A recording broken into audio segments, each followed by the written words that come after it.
네, 안녕하세요. 대국민 심내혈관 질환 건강지킴이 국민닥터입니다. 저는 분당 서울대학교 병원 재활학과 장원기입니다. 네, 안녕하십니까. 경북 번역 심내혈관 질환센터에서 심내재활센터장을 맡고 있는 재활학과 전문의 김종문입니다.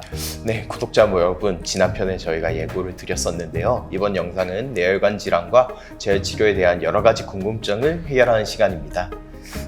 네, 그 뇌혈관 질환과 재활 치료에 대한 일반 시청자들이 궁금해하는 그 포인트를 중심으로 몇 가지 얘기를 좀 나눠보도록 하겠습니다. 네, 그럼 우선 첫 번째 질문입니다. 뇌졸중이 발생하면 걸을 수 있나요? 저도 이 부분이 상당히 궁금해하시는 환자분들이 많았던 것 같습니다. 네, 그 뇌졸중으로 편마비가 온 경우에 그 바로 독립보행이 가능한 그런 분들도 있지만요. 그렇지 않은 경우도 상당히 많습니다. 그렇지 않은 경우에는 이제 점진적으로 환자의 기능 회복 정도에 맞춰서 단계별로 보행 훈련을 시키게 됩니다. 그 보행까지 발전되는 과정은 마치 그 아이들이 이 발달 과정에서 걸음마를 뛰는 거로 이해하시면 좀 더 쉬울 거라고 생각이 됩니다. 네, 그 아이들의 발달 과정과 비슷하다고 말씀해 주는데 참 흥미로운 얘기인데요. 조금 더 구체적으로 설명을 해 주실 수 있으실까요? 네, 그 아이들의 경우도 뒤집기가 가능해야 그 다음에 앉는 것이 가능해지고요. 그 앉는 것이 가능한 후에야 붙잡고 서고 또 걷게 되는 것 같이 환자도 마찬가지로 그런 과정을 거쳐야 걷는 거가 완성이 되게 됩니다. 그래서 환자의 그 침상 활동 훈련을 우선 먼저 시행을 하게 되는데요. 이 돌아눕기 훈련을 하게 되면 그래서 이제 앉는 자세로의 그 체위 변경 훈련을 먼저 하게 됩니다. 이때 그 훈련하지 않으면 되게 잘못된 방법으로 이렇게 앉으려고 하는 환자들이 많습니다. 그래서 어떤 식으로 이렇게 앉는 거가 앉는 자세로 바꾸는 거가 맞냐 하면요. 이렇게 보시다시피 이 건측의 손으로 마비된 팔을 건측 방향으로 넘기고 그리고 다리는 이 건측 다리로 마비된 다리를 반동을 줘서 같이 돌아 눕게 됩니다. 그래서 건강한 쪽으로 돌아 누운 다음에 이 건강한 쪽에 팔꿈치와 손을 이용해서 일어나 앉게 되는 그런 자세를 취하게 됩니다. 그래서 앉는 자세가 이제 완수가 되면 이제 앉는 균형 훈련을 또 해야 되거든요. 그래서 잘 앉아 있도록 균형 훈련이 충분히 돼서 정적 균형과 동적 균형이 잘 이루어지게 되면 그 다음에는 이렇게 세우는 기립 자세로의 변경 훈련을 하게 됩니다. 일어나기 위해서는 슬관절의 굴곡 상태에서 신전이 쭉 될 수 있도록 해서 슬관절 신전근의 힘이 아주 중요하게 되고요. 기립 자세를 유지하기 위해서는 엉덩이 우리 살이라고 하죠. 대둔근의 근력이 잘 유지가 돼 있어야 됩니다. 그래서 이들 근육의 근력 운동도 같이 시행을 하게 되면서 건측의 근력을 이용해서 일어나고 선 자세를 유지하는 그런 훈련을 하게 됩니다. 그 치료에 대해서 흥미 유발을 하기 위해서 이런 류의 그 게임을 이제 이용을 해서 균형 훈련을 시키기도 하고요. 또 체중 이동 훈련을 시행하기도 합니다. 네. 단계별로 이제 앉아서 돌아 눕고, 그 다음에 앉는 것, 그 다음에 서는 것까지. 그래서 아이들의 발달 과정과 비슷하다고 하셨군요. 아마 구독자분들도 다 이해가 되셨을 것 같습니다. 네, 그 보행 훈련을 이제 시작하게 되면요. 우선 계단봉을 붙잡고 서서 균형 훈련과 체중 이동 훈련을 시키게 됩니다. 그리고 이제 한 발로 지탱할 수 있는 상태가 된다면 보행이 어느 정도 가능해졌다라고 볼 수가 있겠고요. 이 경우에는 이제 평행봉에서 보행 훈련을 시작하게 되고요.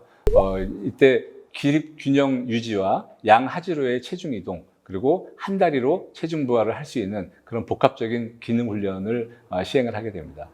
이렇게 보행이 가능해지게 되면 치료사의 도움하에 보행 훈련을 하게 되고요. 궁극적으로는 보행기가 됐던 목발이 됐던 지팡이가 됐던 본인이 그걸 이용을 해서 독립적이고 안전한 보행이 가능하도록 훈련을 하는 거가 이제 최종 목표가 되겠습니다.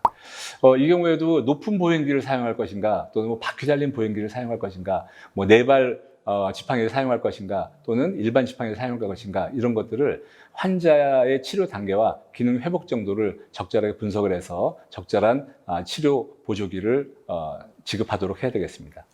네, 그 환자의 맞춤의 단계에 맞춰서 재활 치료를 진행해야 된다는 말씀으로 이해하였습니다. 네. 그럼 두 번째 질문입니다. 과연 재활 치료는 이제 일어서서 앉거나 일어설 수 있는 환자만 가능한지요? 아니면 서지 못하고 앉지 못하는 환자에서도 이런 재활 치료는 의미가 있고 재활 치료를 할 수 있는 건가요? 네.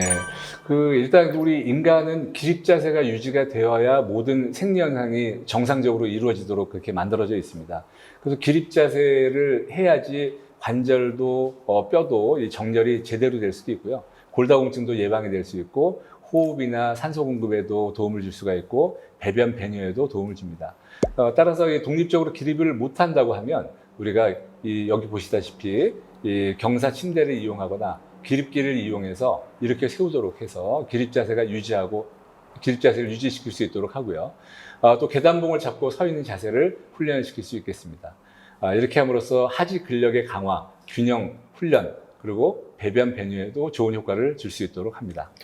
네, 즉 스스로 서지 못한 환자분들도 이제 기립기나 이런 다양한 방법들을 이용해서 기립을 시켜주면 이제 재활 치료가 되고 그 다음 단계로 나갈 수 있군요.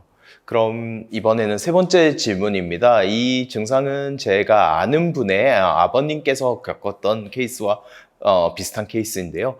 이제 뇌졸중 이후에 발음이 이상해진다거나 아니면 아예 말을 잘 못하시는 경우도 있다고 하는데 이 경우에는 어떤 식으로 재활 치료가 되나요? 네, 일반적으로 우리 언어 중추는 좌측 뇌에 위치를 하고 있는데요. 그 손상 정도에 따라서 언어장애 양상도 아주 다양하게 나타납니다. 그 유창성을 기준으로 말을 알아들을 수 있는 말을 하는 거나 또는 그렇지 않은 경우로 크게 나눌 수가 있고요. 그리고 이해력에 따라서 이해를 하느냐 못하느냐를 또 나눌 수가 있겠고, 반복을 시켜와서 반복을 잘할 수 있느냐 없느냐를 이제 따지게 됩니다. 그래서 여러 가지의 양상들이 나타나는데, 일단 말도 못하고 알아듣지도 못하고 우리가 알아들을 수 있는 소리도 못 내는 그런 경우를 전실어증이라고 얘기를 합니다. 어쨌든 간에 좀 복잡하긴 하지만요. 이런 언어 치료는 뇌손상 후에 3개월 내에 가장 효과적이라고 알려져 있기 때문에 조기에 치료를 하는 게 중요하다라고 말씀드릴 수 있겠습니다. 네, 언어 치료도 조기 치료가 굉장히 중요하다는 말씀을 해주셨습니다. 네, 그러면 다음으로는 네 번째 질문입니다. 많은 보호자분들이랑 환자분들이 이런 질문을 하시는데요. 이제 말을 못 하시는 분들이 과연 음식을 잘 못 먹는지, 그 부분에 대해서 두 가지가 연관되어져 있는지에 대해서도 궁금해 하셔서 이 질문을 좀 드리겠습니다. 항상 꼭 그렇지는 않습니다만, 안면 마비가 있는 경우에 발음이 이상하거나 언어 장애가 또 동반되어 있는 경우도 많고, 이런 경우에 삼킴 장애가 또 동반되는 경우도 꽤 많이 있습니다. 삼킴 장애는 이제 방사선 비디오 검사를 시행해서 평가를 하게 되는데요. 삼킴 장애가 있다고 해서 모든 음식물이 다 기도로 들어가는 건 아닙니다. 여기 그림에서 보시다시피 정상적인 삼킴은 이 식도로 모든 음식들이 들어가는 거가 맞는 거죠. 그런데 단 한 방울, 하나의 밥톨 하나라도 이 기도로 들어가서는 안 됩니다. 또는 이게 기도가 막힐 정도로 아주 큰 음식이 들어가게 되면 응급 상황이 발생할 수 있습니다. 그래서 이런 거를 효도 살인이라고 얘기도 하겠는데요. 누워 계신 아버님한테 많은 음식물을 드려서 기도가 막혀서 갑자기 사망을 하는 그런 경우도 있습니다. 그래서 그런 걸 예방하기 위해서 우리가 연화 검사를 시행하고 그 결과에 따라서 어떤 종류의 음식을 드릴 것인가 그런 거를 결정하게 됩니다. 네. 그렇다면 이제 이런 검사를 통해서 음식을 안전하게 잘 못 드시는 환자분들의 경우에는 이제 이것도 재활 치료를 통해서 좋아질 수가 있는 것일까요? 네. 먼저 말씀드려야 될 거는 우리 재활 치료는 치료의 목표점이 다른 의학 분야랑 약간 좀 다르다고 말씀을 드리고 싶습니다.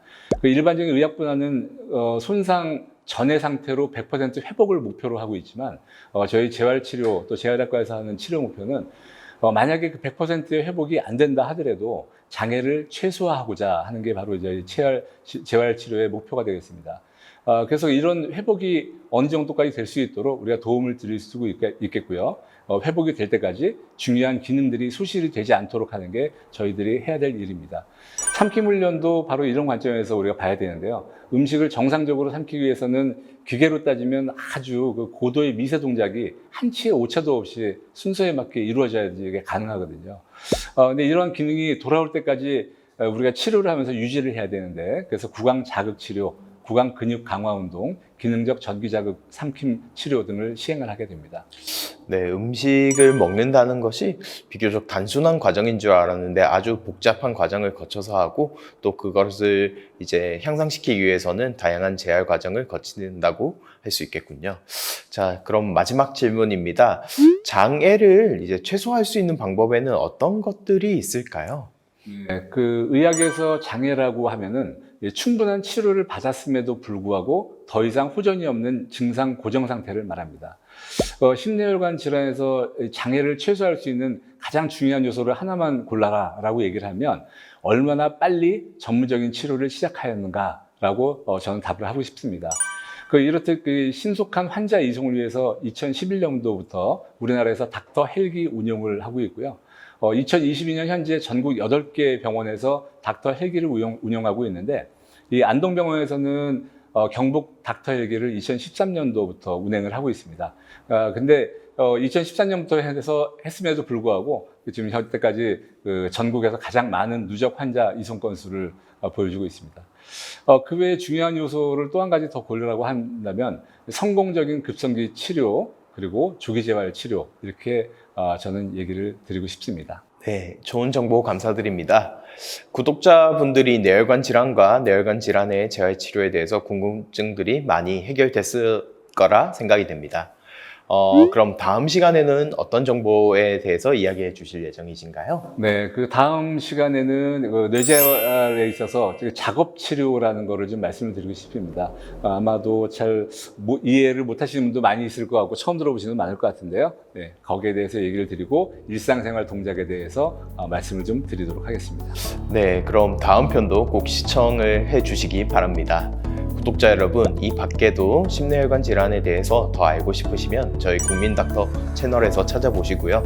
그 밖에 궁금하신 사항은 댓글로 남겨주시면 국민닥터를 모시고 설명드리거나 추가적인 영상으로 전달드리도록 하겠습니다.